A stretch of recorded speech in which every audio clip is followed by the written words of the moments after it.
Are there any adjustments to the agenda? Yes.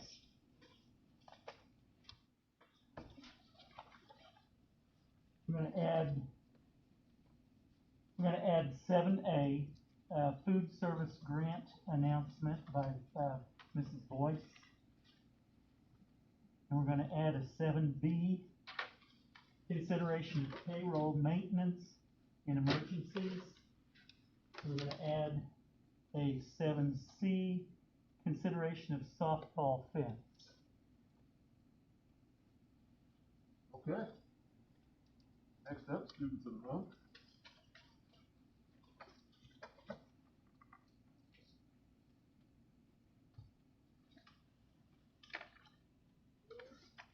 Okay, each month we go through each of our 2 elementaries, middle school and high school, and recognize students. I'm not Randy, by close enough.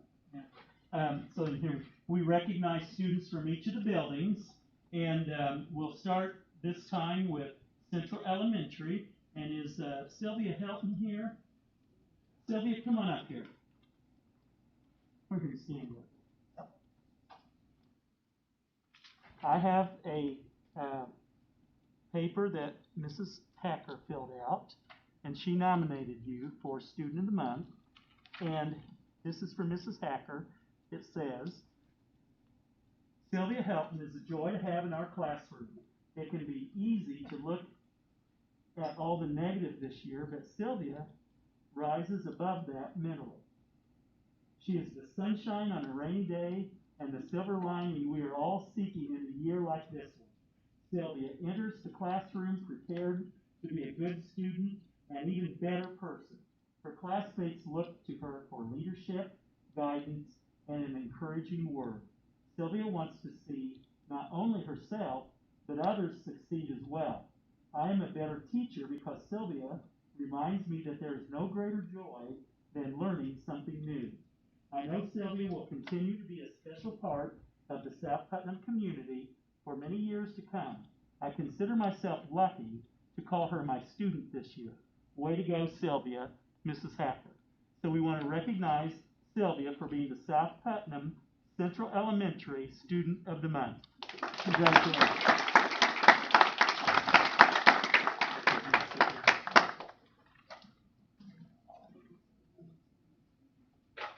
The Fillmore Elementary Student of the Month is Caitlin Pate. Caitlin, are you here? Come on out. Hi, Caitlin. We'll stand right there. Okay. I'm going to read this. This is from Ms. Mayo. She's your teacher, isn't she? Okay. What grade are you?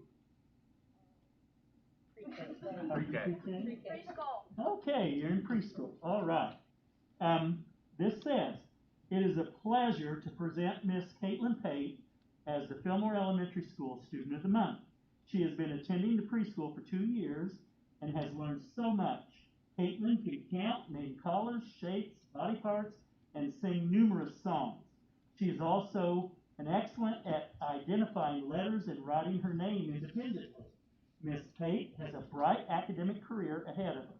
She prides herself on getting to morning carpet time early so she can earn an extra good behavior ticket. Caitlin is a true leader in the class and happy to assist others. She is an exquisite dancer and enthusiastic singer. Early this academic year, she won an art competition for pre-K. Her cutting and coloring skills are years beyond her age. She has become such a fixture in the pre-K classroom that I am already sad thinking of her moving to grade kindergarten next year. She embodies the qualities of any student any teacher would prize and any parent cherish. She is motivated, passionate, spunky, and caring. It's with great pleasure to present Miss Caitlin Pate as the Fillmore Elementary School Student of the Month. So congratulations.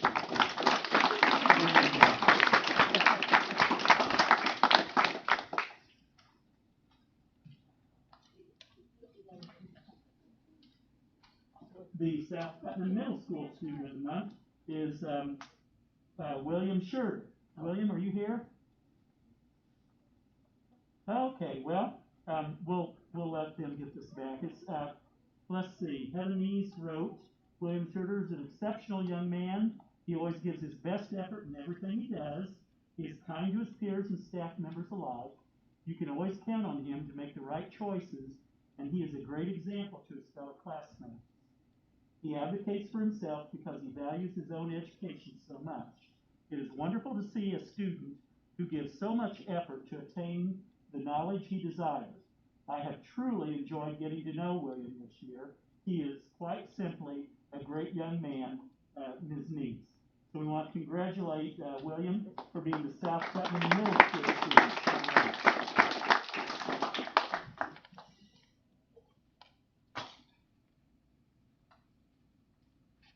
And finally, the South Putnam High School student is Mitchell Crum. Mitchell, are you here? Yeah, come on up. What year are you? Senior. You're a senior, all right. Well, Mr. Rhodes wrote, Mitchell Crum has been an absolute joy to have in the classroom this year.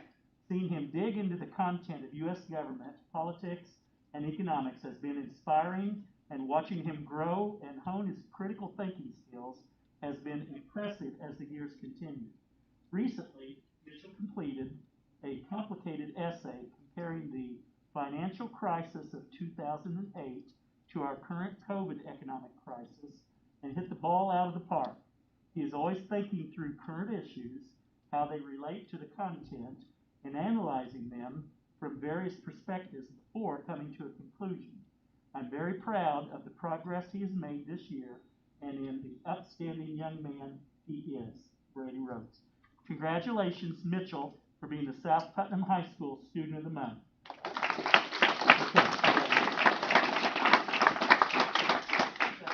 We are always very proud of all of the students that are chosen to represent us as Students of the Month. And I want to particularly say that these young men and women, they don't get there without the help at home that all of you provide. And I want to thank parents and family members for all that you do at preparing these fine students to come and work hard in our schools. We're really proud of them. You, I know, are proud of them, and we thank you for it. At this time, we're going to continue with the meeting. I know it's a school night, so if those of you want to get your students home, this would be a good time to go ahead and go if you wish to. We'd love to have you stay for the whole meeting, but you're welcome to go ahead and leave now at this time if you want. I don't know. He has another essay to write. I don't think so. Oh. Hope not.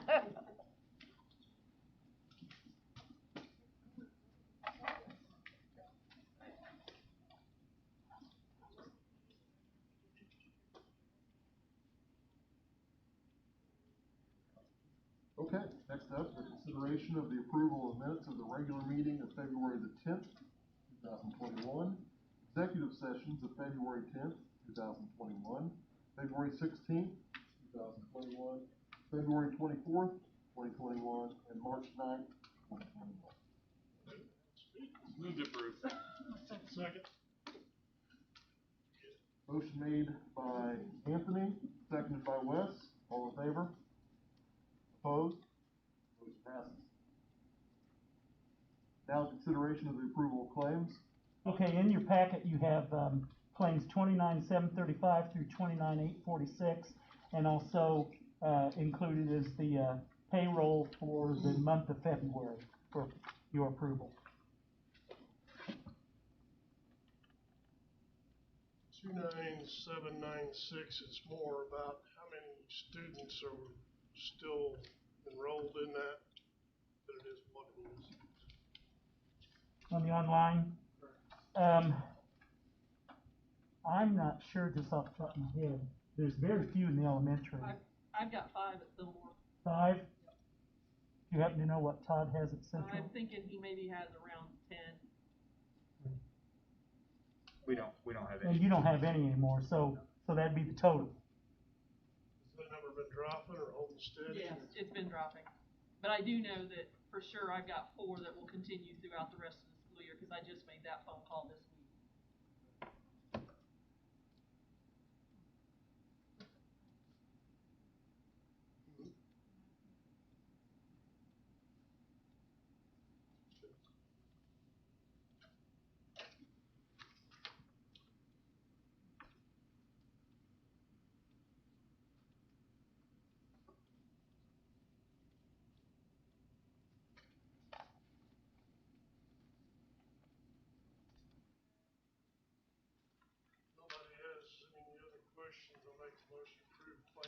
29735 through 29846, along with payroll from 25 and 219.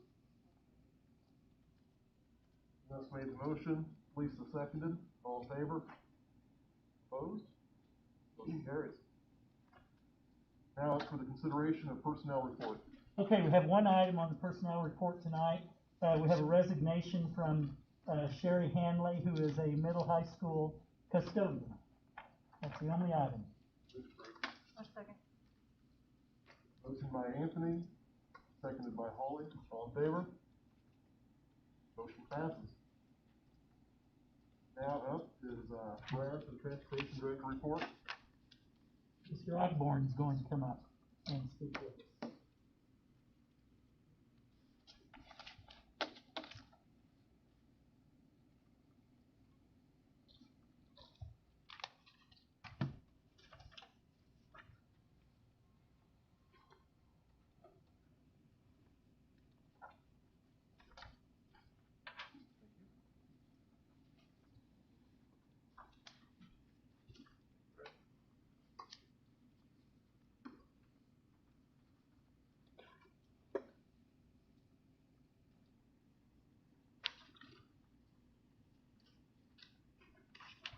All right, so this is the 2020-21 South Putnam Department of Transportation State of the Fleet Address.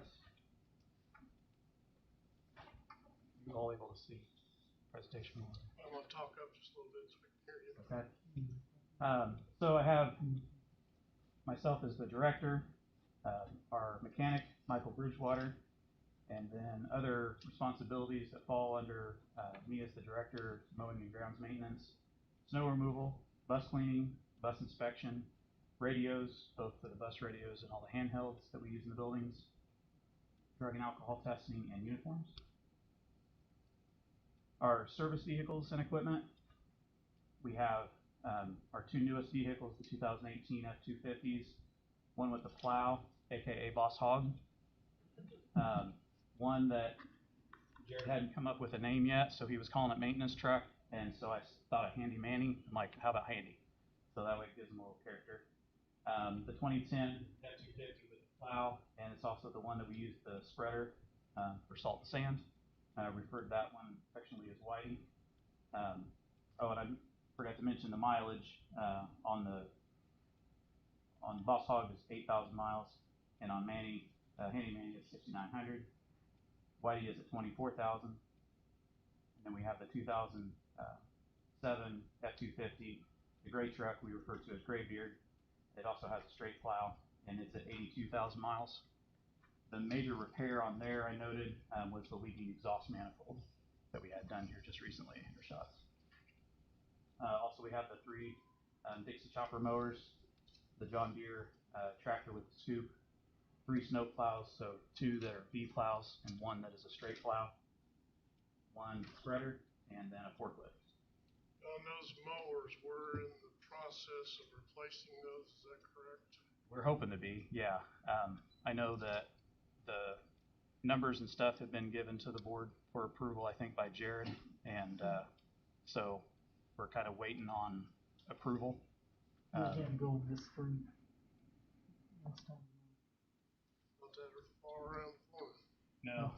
In fact, Terry is already down, who is our kind of head mower, and she's been down getting everything ready, and she was out today cleaning up the grounds. And so we'll be either bringing the Dixies down to get started, or if we go with Grasshopper or Exmark, whichever it's determined to be best used, then yeah, it'll be great to have them, because the Dixies are taking a lot of work just keeping them up and going, replacing a lot of parts, trying to get them to start. that can be the challenge. How much are you utilizing the pull behind big mower behind the tractor? Every chance we get, especially main places that it works is the big open areas. One thing that we run into is because it's pulling that tractor that is a 2-wheel drive. You have to be really cognizant of soft spots, especially in early spring when we get a lot of rains. So that is usually what deters us from using it, is any time that the ground is soft. But yeah, any chance that they get, they're using it, and it works really well. it's not giving us any trouble. All right, just a couple notes on bus safety, kind of how we operate day in, day out. We do doorside pickup on all state highways, high traffic roads, also hills and corners and anything that would be considered dangerous area. Lights on for safety. You might hear one of the drivers making that phrase because it's kind of a reminder to the other drivers, or if they see a driver that doesn't have their lights on, that we do operate those for safety. Strobe lights at driver's discretion, off school property, and that's usually in inclement weather, but it can also be in some of those high traffic areas like 40 and 231.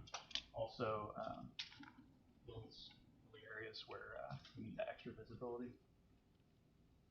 We do 2 yearly bus evacuation drills. That's state mandated. One in the fall, which is driver led and uses the rear emergency exit door, and then one in the spring that is student leader led, as if the driver were incapacitated. That's exiting both the rear emergency door and the student service door. Both have to be completed within 2 minutes. We had to reschedule the one for the high school because we had the snow come in on the scheduled date. The day that we scheduled it for was that first day after that when the high was like 50, and we did it in like 54 seconds. I mean, the kids were just, I think, so excited because of the nice weather and the sunshine and stuff, so it was a record for that. Speed limit for the buses, this includes both the yellow buses and the white buses.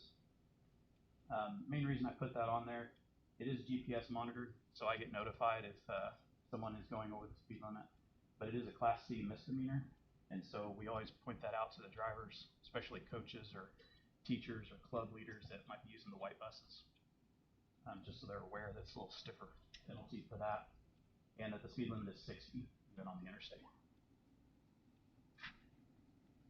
Next, bus drivers. We have 23 drivers total. 12 of those are full-time, meaning they run a everyday AM and PM route.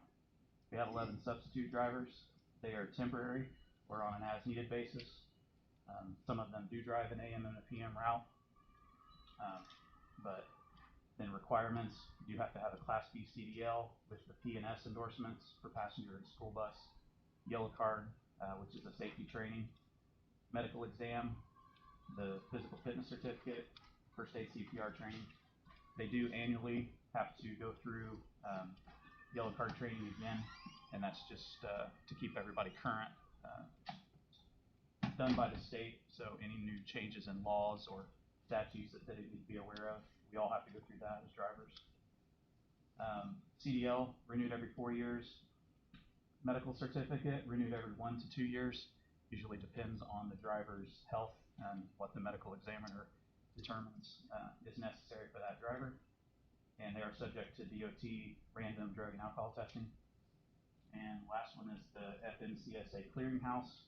That's a new thing that was implemented by the Federal Motor Carrier Division that all drivers have to register, and that is related to drug and alcohol testing. So let's say that they were working for us, they either failed a drug test or refused to take a drug test, which is the same as failing, but they didn't bother to report that to us, they just went to another employer. Well, that other employer may not find out that that driver had failed or whatever. So the clearinghouse is kind of it's a system that they designed to help cover that. So we do have to do a yearly audit of all the drivers, check in the warehouse, in the clearinghouse, and make sure that they're legal. It mainly applies more to on-the-road trucks and that, but as CDL drivers, school bus drivers get look into that as well. How many routes do we have? Oh, are you getting ready to do all Yeah, I that? was getting ready to do that. Look at me. Nice segue. Right? So we have AM and PM routes, which are your standard routes. The middle school and high school students go up to Fillmore and then shuttle down on 2 buses, combine on the 2 buses and shuttle down to the middle school, high school. There are a couple students that then go on up to Central. In the afternoon, Fillmore is dedicated since their PM and their schedule is different. And then high school, middle school, and Central, all part of the PM route. And then we have pre-K, we have an AM that goes Monday through Friday in the mornings. Then we have 2 p.m. 1 p.m. goes Monday and Tuesday, no classes on Wednesday, and then a Thursday and Friday. And those are in the midday to the early afternoon.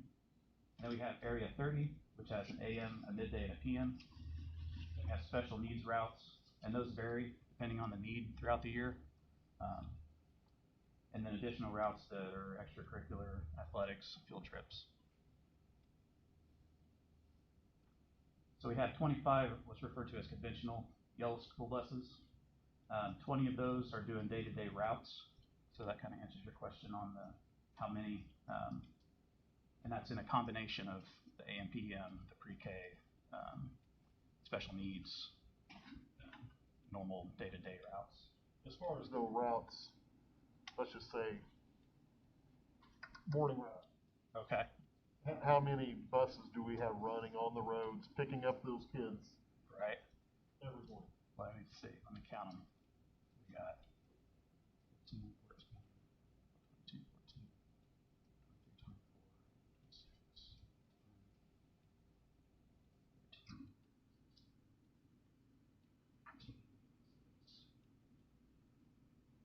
13, 12 routes that are doing AM and PM, day in, day out.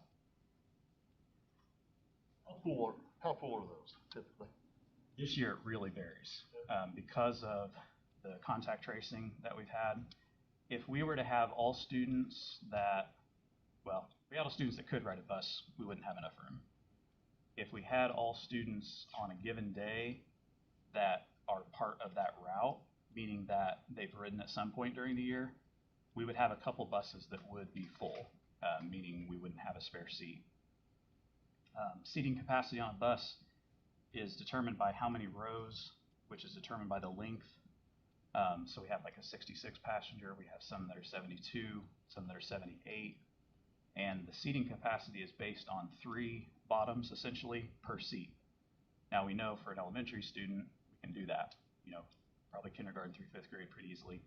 Get into the middle school, it's hard to get 3 kids, 3 high school students all sitting, 3 of them in a seat is difficult. So I would say, like I said, it's hard to say this year because we've had so much fluctuation due to the contact tracing and all of that. So most of them are not full. Bus 14 is pretty full because North Reelsville area, there's just a lot of littles up there, and so she's able to fit a lot. There are 3 to a seat. But most of them are about 75% full. Full being comfortably full, not 3 to a seat. Sure. Does that kind of answer your question? Yes. So yeah, the 12 that I mentioned of the day-to-day, then the other would be pre-K, special needs that add up to that. We do have 2 buses that are equipped with underneath storage. Bus 3 and 1, we mainly use those for athletics, field trips where they might need to put a cooler or something underneath, or like football where they need storage underneath. And then 2 of the buses are special needs, meaning the short wheelbase buses that also have a wheelchair lift. And those are used for pre-K, maybe special needs at the moment. We don't have any students that are wheelchair bound, so we've not needed to use the lifts, but they are there if we get into that situation. I wanted to go over the naming convention that we use for our school buses. So you'll see like our newest bus is 19-09. And the way that breaks down is the 19 comes from it being put in service in 2019, and then the number of the bus is 9. So on the buses, you'll see on the side, for instance, this one say 19-09. On the bumper, it would say 9 on the front. The main reason for that is as the students are coming out of the school, that's the first thing they see, so that's how they know which bus number.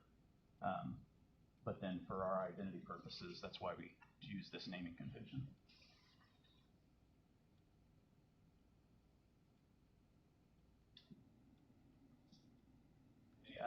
So this is where I get into each of the buses and kind of where we stand as far as mileage. I'm going to move over to this side so you can see. So our 2 oldest buses are 2008 models, Bus 7 and Bus 20. Both are Thomas built buses. Both have Caterpillar engines. Bus 7 is at 87,600 miles. Bus 20 is at 100,500 miles. Bus 7 is used as a bus for sub and also for special needs, so it runs almost every day.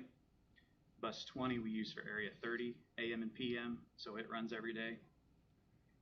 They are out of warranty, and by them being 12 years, any bus that's 12 years or older has to be inspected twice a year instead of just once per year as the other ones.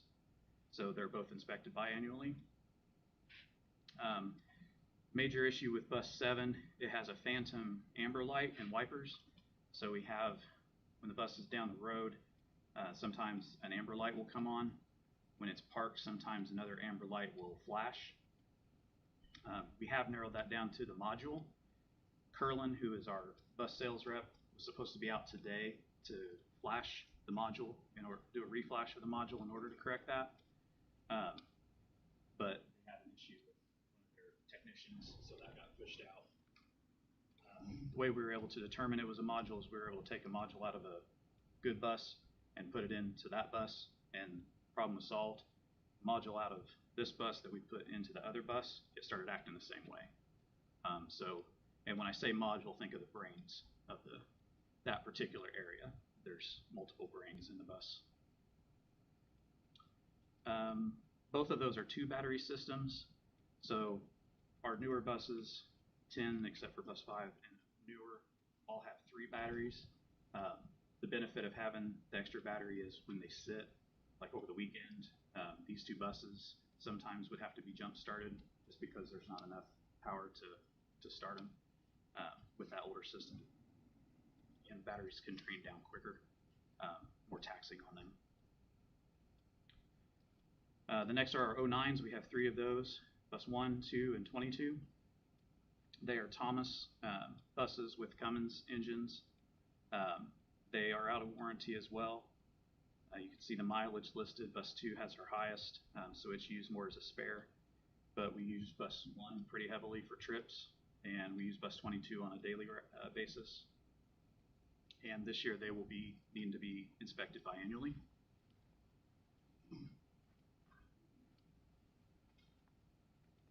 Buses 3 and 4 are Thomas buses that have Mercedes engines. They are both out of warranty. You can see the mileage listed. Major problem that we've had with bus 3 is related to emissions or regen and the soot level error codes, which causes it to derate, which is a system that's built into the buses so that if there's a failure or a problem that the computer detects might cause further problems, it'll lower the torque of the engine as to not cause the problem to get worse, basically allow you to limp home. Right now it's been running good. We've not had any recent issues, but that is the one that has been tops on that. Bus 4 is the similar engine. It is also out of warranty, but we've not had as many issues with it, and it's a day-to-day route bus. Bus 5 we use for special needs. Major repair there was related to the turbo, and it's one of the other buses that has a 2 battery system, and so over the weekend we'll typically have to jump start it on a Monday morning. It'll run fine the rest of the week, but just that 2 battery system is an outdated system. We get into the 2011s. We have buses 18 and 19. Kind of refer to these as stable mates because we typically bought 2 or 3 buses per year, and so they were usually very similar as they came off the assembly lines. 18 and 19 also have Cummins engines. You can see the mileage listed. They're both route buses day to day. Bus 18 used for Fillmore, bus 19 for middle school, high school, and central. Bus 19 was the one that we had major repairs related to the transmission and then also to the turbo and the actuator. And that repair was not covered under warranty. Both of those will be out of warranty fully in July of 2021, not based on mileage, but based on the date that went into service until the warranty runs out. And then bus 8 and 13 are our first 2 international buses, or IC. You can see the mileage there. It's pretty close. 8 is used as a spare. Bus 13 runs on a daily basis. Major repairs to bus 8 was transmission, which was covered under warranty, thankfully. And then our 13s are also internationals. No major issues there. One is a spare, and the other is special needs with pre-K, for pre-K, and it has the lift. And then our 2014s, buses 23 and 24, we went back to the Thomases that year, and they have Cummins engines. You can see the mileage rating. On 24, it has a wait to start code. So when you turn the key on a school bus with a diesel motor, except for the newer ones, you're supposed to wait so it has time to warm up before you turn the key to start it. And if you do that too soon, then it'll say wait to start. It'll have a light come up. And so this one does it even if you wait 5 minutes to turn the key. There's a recall out for that. And so again, like I said, when Curling comes out, then that should be corrected. 2015 went back to the internationals. So buses 25 and 26, both used as route buses each day. Major problems with 25 was related to the transmission. That was done under warranty. And then we get into the remaining buses that are all Thomases with Cummins engines. You can see the mileage there and the areas that they serve. Any questions about that part?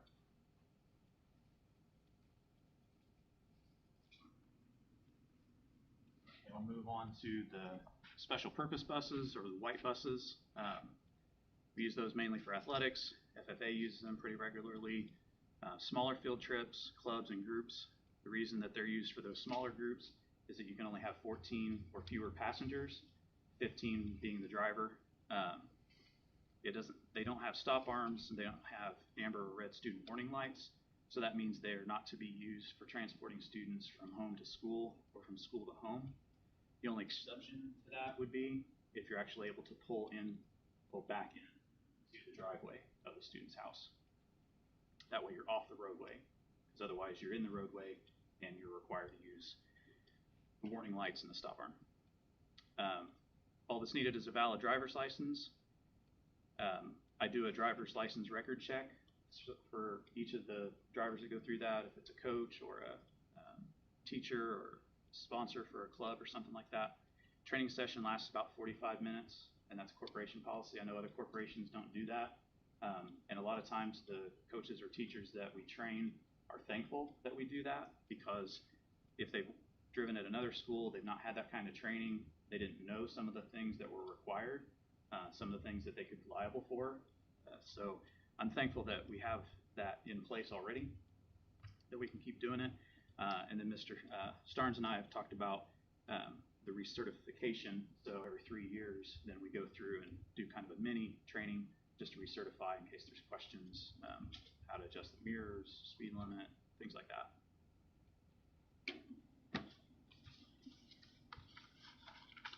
And so the 3 white buses that we have are all 3 Chevrolet chassis with a Thomas built body. You can see the mileage there.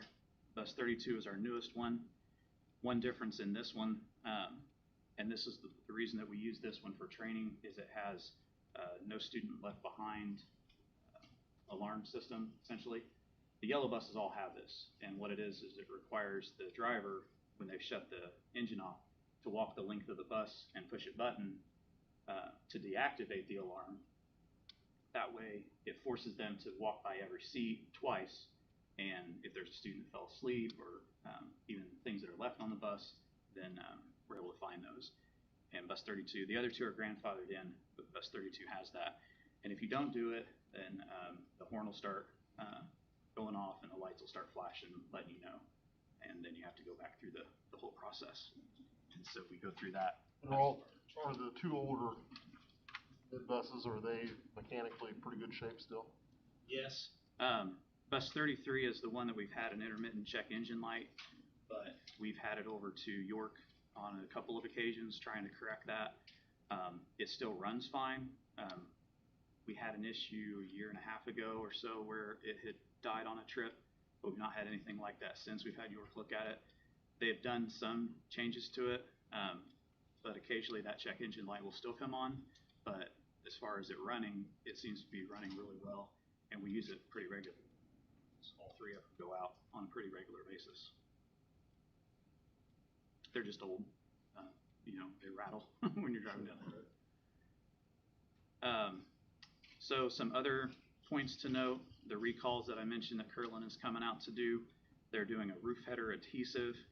So that's up where the windshield and the header at the front of the bus meet. These are on the yellow buses.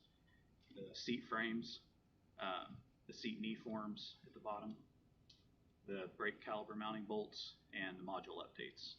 And so those are all recalls that we get notification of, and then we set up a time for them to come out. None of them put a bus out of service, so we could still operate them. It's just a matter of getting the qualified people in to do the recall work. Also, our 24/7 security cameras. On our older buses, that equipment is becoming very dated. Most of them are only a 2-camera system, meaning that there's a camera at the front and either a camera in the middle or at the back. No stop arm cameras or outside cameras. Any of our newer buses have 4 typically inside and then 3 outside. So forward-facing stop arm camera and 2 rear-facing stop arm cameras. So when it comes to looking at video footage, if there's a discipline issue on the bus or something like that, on the older systems, it can be difficult to see sometimes because the distance from the camera is farther. And sometimes we lose video footage, meaning the camera won't record. That's kind of intermittent. So it would be a trade-off if we were to try to update those systems on an older bus. So that's just a note. Which buses, like how old does that start? So the 08s, the 09s, bus 5, 3 and 4, so the 10s. And then the 11s is when we started getting into, some of them have 3, and then the 14s is when we have 4 on the inside, and then the 3 stop arm cameras, and that was how we did it since 2014 models. And then our newest bus, bus 9, has like a fisheye style, which the idea is that it can cover more and there's fewer hiding spots. The thing is, you've really got to adjust your eye to look at it because it's like a pan like this. I don't think it's back to the other style. And it also has one that's forward facing, which is kind of common on a lot of over-the-road trucks because of being able to see what the driver sees. The thinking there is in case of an accident or if there's something that the driver did incorrectly, then you're kind of seeing a visual on the front of the bus what the driver was seeing at that time. And then Zonar, that's our GPS systems. We just recently upgraded those because the G3 cell towers, that's all going away. And so we've upgraded to the new G4s. The cost there was minimal because it just extended our service agreement with them, which we were going to do anyway. And it upgraded us to these new units. So they shipped us the units, and it was just a plug and play. We swapped out the old ones, put in the new ones, and that's all been completed. And then we're able to recycle the old units. Now, on the module updates, those are stuff like computer. Yes, the ones that Curlin's coming out to do. Right, on those recalls. Yeah. My next one. Yeah. So kind of going along with that, since the majority of our engines are Cummins in the Thomas buses, we have this Cummins Connected Solutions, which Cummins has recently come out with, that kind of helps with the diagnostic. We had some help from Zonar, our GPS, to give us some of the codes or some explanation of the codes. They're not what would actually be like a technician that has the software that's able to plug into the engine, like a technician would for a car as well, and be able to determine exactly what's wrong. It just kind of gives us an area to look. And then this allows us to do updates over the air. I have a picture here. So it's kind of grainy, but this was 3 months ago on these most recent ones. And so it's been a while since we've had a fault code on these buses. But this is what it would show if we did have a bus that was in a fault code situation. Whether it's a stop, meaning that it's meaning that you need to stop now. I guess that kind of worked out. Or if it's in a service mode, or if service needs to be done soon, if it's just for info, or if it's okay.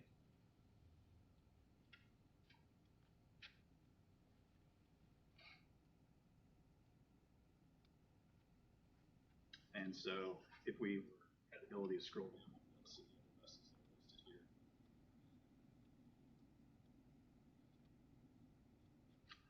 And then the support with some FAQs. And then kind of the wow factor of it, I guess, is the Zonar OT Air that works in conjunction with Cummins. And so this is an app that I have on my phone. And each of the bus has, of course, a VIN number. Well, there's a QR code that's assigned to that VIN number. And so with this app, I can pull up my phone, I can scan QR or barcode, then I can go to the barcode of the bus and scan that. It'll tell me if there's any engine updates. This is just to the ECU. It's not going to do like major upgrades, but if it's something that Cummins pushes out that is just a minor update, then we can do it through here. If I don't have the QR code, then I can click on here and it'll bring up the keyboard and I can enter the VIN number. And then it takes about 5 minutes. You have to do it when it's parked and when you're not going to be using it for a while. If something were to go wrong with the update, which I've had some of them fail, then it just reverts back to the version that it was at before. But it's a pretty handy tool as far as that goes. If you wanted to know exactly what the updates are, that's what the Connected Solutions website's for. But yeah, as far as like the recalls for the modules, that's something that the technician has to plug into the module on site and do it through their software. All right, that's all I had. Further questions? Sounds like you're having a common theme with turbos and transmissions. Is there a common denominator what's causing those two issues? No, because the interesting thing is they're on both the Thomases and the Internationals. Well, it'd be the motors, it'd be the transmission manufacturer's not the name of the bus. Right, but so the pairing, so in the Internationals, as opposed to like the Cummins, but with the transmission that it's attached to. But no, I mean, nothing that I'm aware of. Transmission manufacturer. I have to look that up. Allison's, Eaton. Some of them are, I think most of them are Allison's. But yeah, I'd have to double check on the specific ones. But those were warranty, right? Most of the. Yes, the ones for the transmission were warranties, yeah. The turbo, the main one was on that 2011 bus 19. But it's out of warranty. They saying what's causing those turbos is the bearings, fins. You get a leak. I remember on that one, it was a leak somewhere around the seal, causing something to slide down in there. I don't know exactly the terminology. I did bring on that particular one.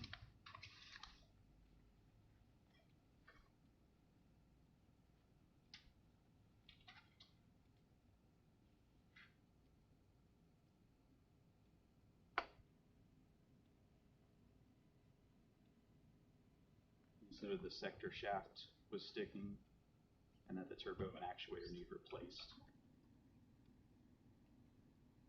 There was one that broke down and we had to have it towed back. Well, that's one reason why we asked you, is I don't know if we had just a bad run of luck, but it seems like our tow bill this year is gone up considerably. Yeah, because we had, like I said, if they derate, then it's something where we can bring it back to the shop and have it looked at there. What we ran into, like with the transmission, it was dead in the water. You could shift it and it wouldn't move. So we towed it back to the shop. That was on bus 8, an international that I believe does have some transmission. Towed it back to the shop to see if it was something that our mechanic could fix. Determined he couldn't. Normally what we will do in those instances, if the mechanic doesn't know, then he has a good relationship with the technician at Curlin. So for the Thomas buses, he can check with them and they give some tips. Here's things to check. Or sometimes the road techs for Cummins or International can give some tips on what's to check. But yeah, unfortunately the ones that we had to have towed were because we couldn't move them. We have a tow strap that we use like if a bus gets stuck in the snow or in the mud, but especially with our location here being on 40 and 231, for us to try to tow them back is dangerous. So like one of them broke down at area 30. So Mikey, our mechanic, tried to work on it there, but couldn't. We had one break down by Chiota, there by that park. So we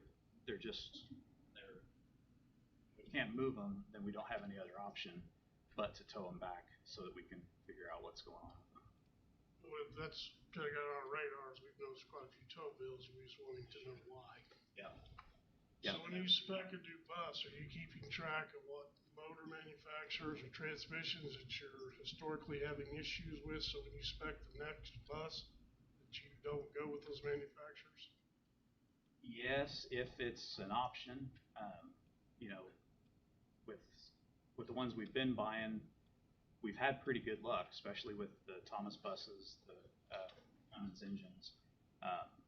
We have the benefit of having similar parts, similar filters, if we do stay with the same one. So when we have an intermittent problem, yes, we had a number of them, or a handful of them, and so, but they were on a Thomas or International. I'll get back with you on the transmissions so you know for sure what the differences are there. But they're the manufacturers of the shells. There's engine manufacturers or transmission manufacturers that go into the shells. Right. So, I mean, that's definitely something we need to purchase to look into. And I can gather that information so that. I was just looking down the road. If we're historically having issues with certain manufacturers, we probably should change or try and stay with the same. So the filters and everything are pretty much the same. Yeah.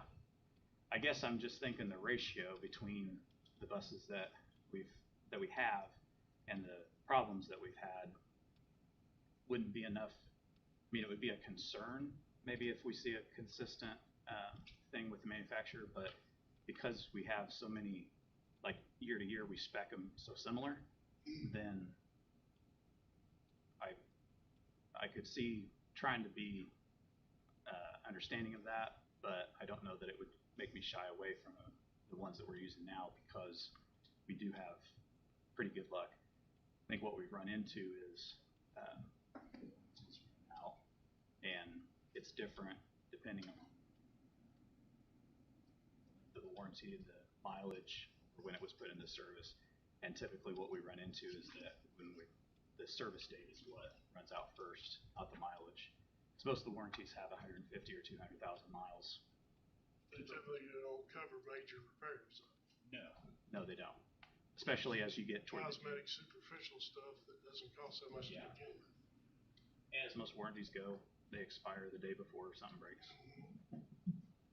But yeah, I'll put together information on the transmissions because I do keep that.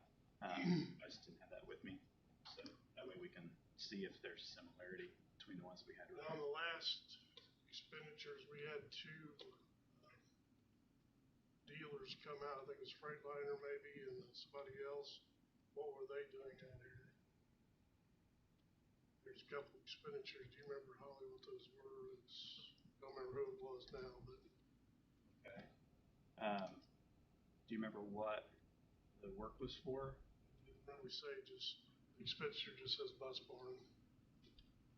Which I wonder, so when I submit my claims for the month, I have a spreadsheet that has what the date was for the invoice and who the expenditure goes to, and then a description of that. Do you get that when you get your reports? It's the claim. This is the claim itself. Okay, so if you're just getting the claim, then yeah, you're probably not seeing that. I took it that you did, so I don't know if there's a way that we can do that, because what I put in there is which bus number, and then whether it's for a transmission. I try to give some description, because my goal is to keep you informed of what went wrong. Great for us to be able to see that.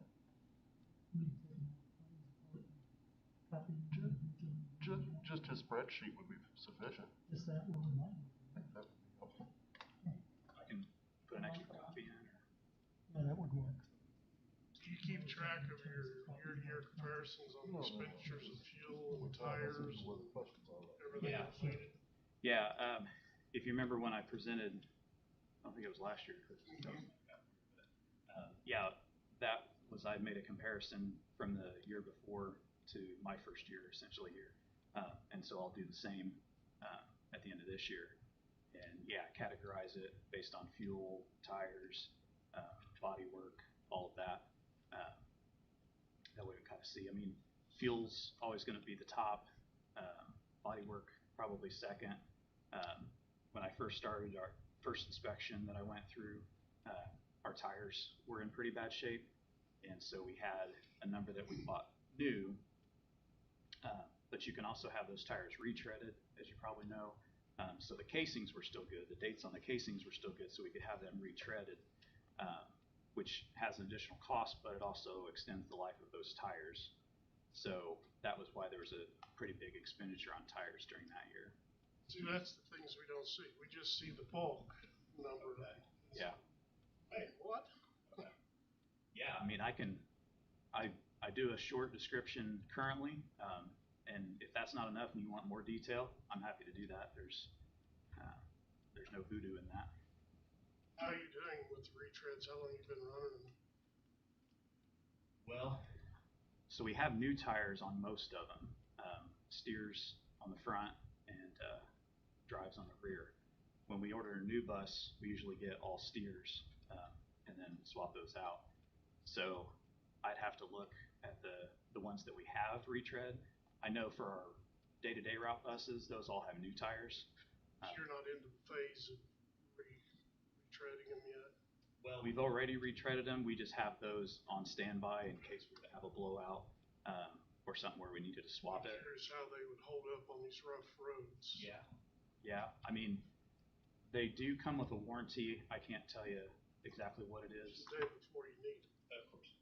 But one of the things we were able to do, we had the expenditure for the small shed that we put down by the bus garage, which really helped clear out usable space in the shop where it's climate controlled, where there's the overhead doors and stuff. The biggest part of that storage was for the tires, so that we have them easily accessible when we need them, especially if it's, we've had a blowout happen on 231, and so that's an interesting place, of course, to change a bus tire. Thankfully, we had a state deputy or a sheriff's deputy in the neighborhood that stopped to help the traffic. But having that storage where it's accessible but not in the way like it had been has been huge, and so it's opened up that bay. So when we get ready to service the mowers and stuff, we're not competing with having the buses in bays and then having the mowers. We can have the mowers in a separate bay, and we're not competing for space. But yeah, I will. So in addition to the transmission info, I'll get you on the retreads. And I'm if just we have curious, any, because order new buses is historically an issue with the manufacturer. yes, I get what you're saying. Yeah. You're not planning on running retreads on the drives or steers, are you? No. I think all of them that we have are drives. I'll look, I but buy them on retreads on the steer axle. you don't like that idea? It's not safe whatsoever. I mean, we have Monroe County Tire. Anytime you see them come up, that's been the ones that have been doing ours.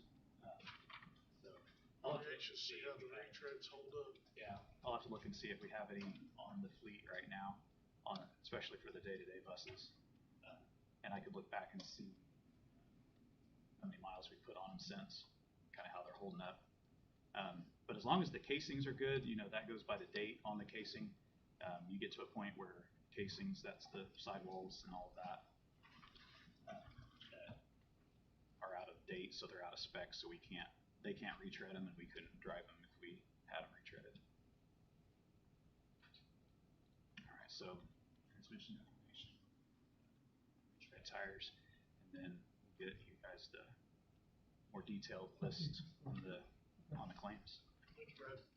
You're welcome. Yeah, thank you, appreciate it. Okay, so now Lori Boyce is gonna come up and talk about a food service grant. Mrs. Boyce is our, Oh, no, you gotta come up front. yeah, you have to be up here in front so they can see you on camera, Lori. She's our food service director, and she has a surprise that she wants to announce that she's very pleased You about. have to have a slideshow that does Brad's too. No, I'm so sorry. Lori, come over here really excited. Come on, come on. Camera. Don't be shy. Right That's here? good. Yeah, that's good. Okay, thank you. Okay, November 5th, the USDA granted the state of Indiana $620,000 to award to schools in Indiana a grant to replace equipment. I applied for that grant, and I was awarded $23,617 for a new oven and a microwave steamer oven. It's going to replace the two Unox ovens that were purchased in 2014. It's a state-of-the-art oven. Another director in our co-op has had that oven for over 20 years, and she said we can't go wrong with that.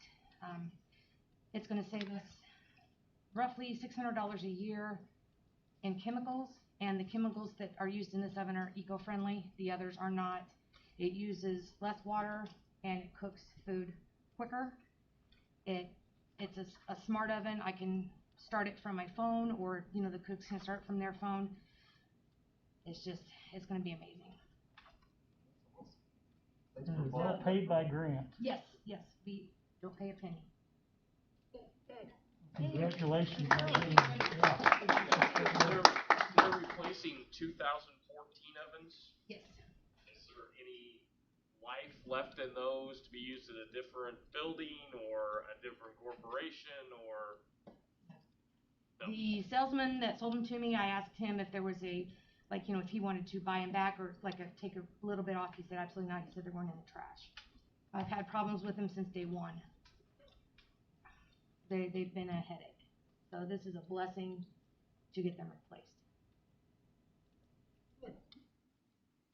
From work. Thank you. Okay, next up, 7B, the consideration of payroll, maintenance, and emergencies. Okay, this is authorization that we need to have in our books for when we're audited, and it just simply states that the Board of Trustees authorizes any action to date or in the future by the superintendent to maintain the regular customary payroll for employees that are hired during times when the schools are closed or the coronavirus pandemic or other similar emergencies. This should have been done earlier, and quite frankly, I missed it and didn't get it, but auditors say as long as that it's approved now and in the records when they audit the next cycle, which will be some months here in the future, they want to see this. So I just need this approved. Move to approve.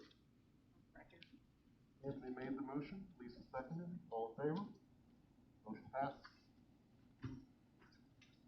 Next up, we have 7C, consideration of a group of volunteers to put up softball fence that is also being donated by someone.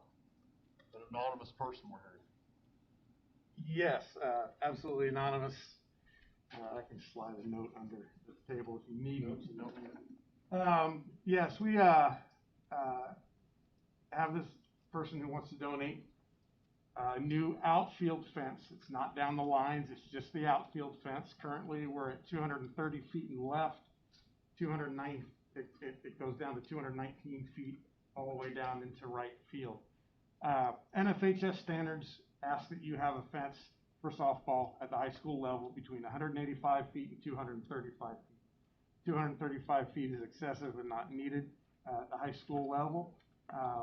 We want to bring the fence into 200 feet, so it's symmetrical all the way around. Actually, left field might come down to 195. This will allow us to do two things. One, replace an old short fence who's been beat up a couple times by someone who drives the Dixie chopper. That's it. You know, it has happened over a number of years. It's also very short that when a ball is hit in left field, it will actually bounce over the fence, just skip over, because the drop off in left field down to the water treatment plant makes it a little shorter than it is. It'd be a 6-foot fence all the way around, which kind of helps with the distance of the ball that's hit. The other thing it'll do is it will allow the baseball fence to deepen. Right now, baseball's at 267. This adjustment would put baseball at 304 in left field, making it a little bit more legitimate depth for the baseball field. The price, we're going to go through Hoover Fence Company for now. We're looking for another company. Coach Hamilton used to install fence as one of his prior jobs. He has connections with another fence company, so he's trying to look for better pricing. But regardless, for now, it would be Hoover Fence Company. Chain link, outfield fencing kit, poles and fencing, all that come together. And it's a 6-foot kit. I included an attachment for Mr. Bernhardt. I'm not sure if he gave you copies of that to everybody, but we do have the link on the paper if I can forward that to you if you'd like. The work's to be done by the coaches and the parents. It's part of their field work day. They had one on Saturday. They want to have another one this next weekend, assuming we get permission to do this. The start date would be upon school approval. There's things to do. We have to call 811 to make sure we get the markings out, make sure there's no powers out there. I did that 2 years ago because we were considering moving the fields over to this field over here, just part of a long-term plan. And they came out and they did it, but they didn't do inside the fences. So we want to make sure that since we're bringing the fence in, we also span those areas. We're going to take the fencing out, take all the posts out, concrete. We're going to level that off, and we're going to drill the new post holes for the new one. So we want to make sure there's nothing running inside. With the 2 scoreboards that are out there, I'm sure there's nothing inside those fences that we have to worry about, but I'm not going to take that chance, right? So we're going to make sure we call 811 to have them come in and do it. We want to get this completed by March 18th. When we go on spring break, so by the time we come back, that cement is settled, the fence is sturdy, and it's had a chance to firm up. So we come back, I think April 1st, come back for our first game, so we want to make sure we get that set. Part of that is they want to put a warning track in the outfield too. That's other stuff that they're wanting to raise money for. But we just want to get permission for, as part of a work day, to take the old fence out just in the outfield and put the new fence up. Okay, you have a motion? Second. Paulie made the motion, Wes seconded. All in favor? Motion passes.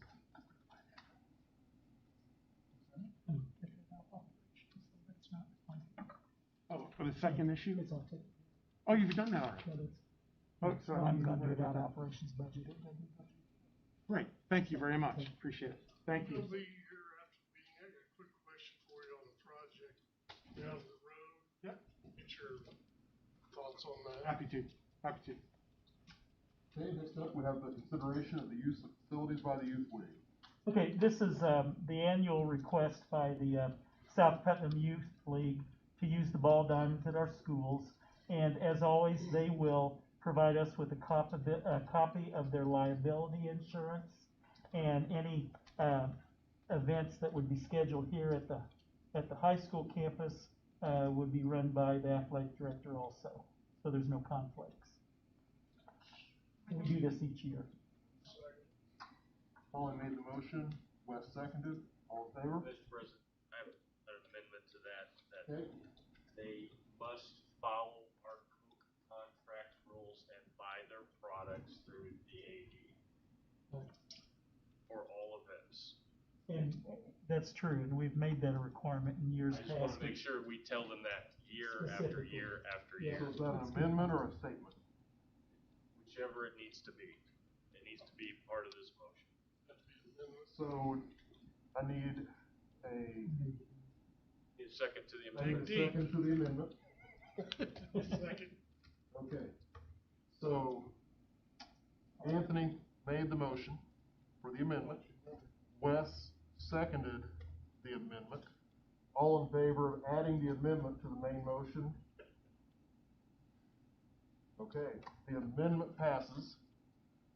So the new motion reads that we will allow the youth league to use our facilities, and they must purchase their products, their Coke products through the high school. Has to be a Coke product. Okay. All of those in favor? Okay. And if Motion anybody, passes. if anybody wonders, the corporation has a contract with Coke. If you had one with Pepsi, it'd be the same way. It's an exclusive contract that they always require that you only use their products if you have a contract with them. On any property owned by the school Yeah. corporation, so. Ready for the superintendent's report? Yes, we are. Mine is short and sweet here, as I'm sure everybody already knows. Spring break is coming up very quickly, and we will be out the 22nd through the 26th of March for our spring break. So we're hoping that everyone will certainly be safe, be careful. Don't forget to do the best you can not to catch or bring back COVID. So we're encouraging everyone to still abide by all the safety guidelines. And we hope that everyone has a great spring break and look forward to seeing them back for the last 9 weeks of school system this year. And then were you also going to announce that we're involved in a joint resolution with the other neighborhood? Oh, yes, I was, that's right. You may be following that many of the school corporations have been signing resolutions opposing the bills in Indiana's House and Legislature that are providing money for vouchers to private schools. And of course, as you can guess, public schools are opposed to that because our stance has always been that there's only so many dollars available for education, and our stance is every dollar that's going to vouchers to private schools is a dollar that's being taken away from public education. And of course, we're staunch supporters of public education. So at our vocational meeting this week, the 5 school corporations, which were the 4 county and Eminence, voted as a group to sign that, representing each of our school corporations, the resolution that we oppose support of those bills. And so all of us are being represented by virtue of us doing this week at the vocational school. So I just want to make that public and certainly urge anybody that is willing to contact a representative in Congress in Indianapolis to not vote for additional money to any type of a voucher that gives money to private schools over public education schools. Yes. Just so you know, Cloverdale signed their own resolution on Monday. So. Okay. Well, we agreed, so they've done it in addition to that. We agreed in the meeting there that it would represent all 5 of our school corporations to send it in that way. So, it's good. Do we have any community input, feedback, thoughts, comments? On that? On anything? Oh, I'm just glad that we've made it through 3 9 weeks. Want to thank all the parents and all the stuff for supporting, and getting their kids safety and health, and all the administration and the school board and everything for, allowing us and helping us get our jobs, doing them the best that we can, so that we can stay in school. So,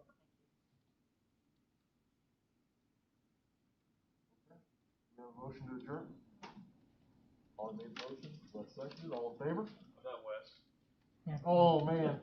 It There you hit. go, Ah. Holly. It hit. Name cards again? Anthony second. All in favor? Meeting adjourned. Thank you, everyone. There you go, Holly, lay it on me. Oh, Touche, funny. touche, huh? Who wants to debate the cards up there? That was me. I made those cards and now Karma is It always paying. comes back to bite you. So,